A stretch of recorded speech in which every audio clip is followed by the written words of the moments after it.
여러분 안녕하세요. 오늘은 카를로스 곤 회장이 왜 일본에서 탈출을 시도했는지 말씀드려보겠습니다. 닛산은 일본차 붐이 일던 1970년대 중반 미국 수출 1위를 하며 인기를 얻는데요.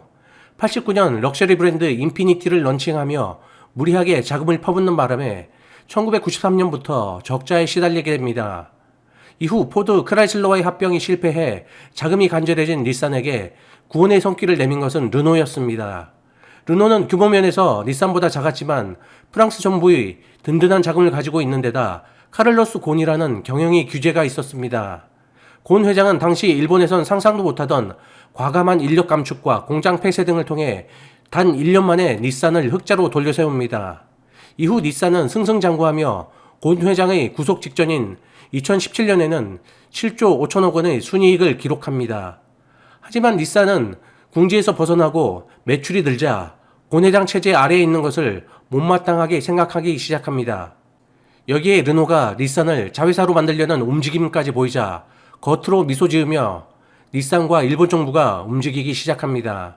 그래서 벌어진 일이 2018년 11월 19일 프랑스 대사관 행사로 일본에 들어오던 곤 회장을 비행기 안에서 긴급 체포한 일입니다.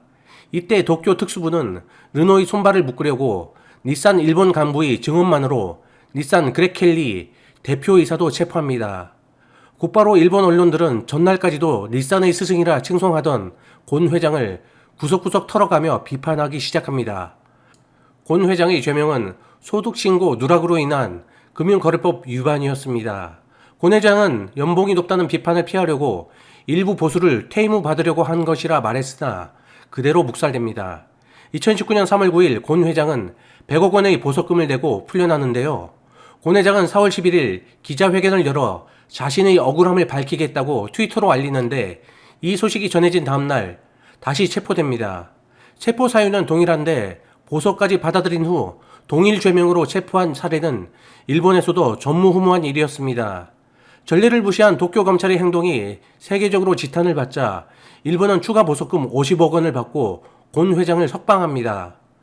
곤 회장을 밀고 한 주역 사이카와 히로토 닛산 CEO 역시 같은 혐의인 부당보수 수뢰 혐의로 자리에서 물러납니다. 그런데 같은 혐의인데도 불구하고 곤은 구속, 히로토는 사직서 한 장만으로 일이 마무리됩니다. 이후 곤 회장은 부인과의 접촉까지 금지되고 전화도 감시받자 2019년 12월 29일 자신을 지지하는 레바논으로 탈출합니다. 이번 사태는 곤과 프랑스 경영진을 몰아내고 회사를 장악하려는 닛산의 속내에서 시작되었습니다. 닛산은 곤 회장을 쳐서 르노와 동등한 이사회 의석을 얻었으나 회사 지분은 여전히 프랑스 정부와 르노가 위에 있습니다. 닛산이 르노의 자회사로 합병될 가능성이 남아있는 것입니다.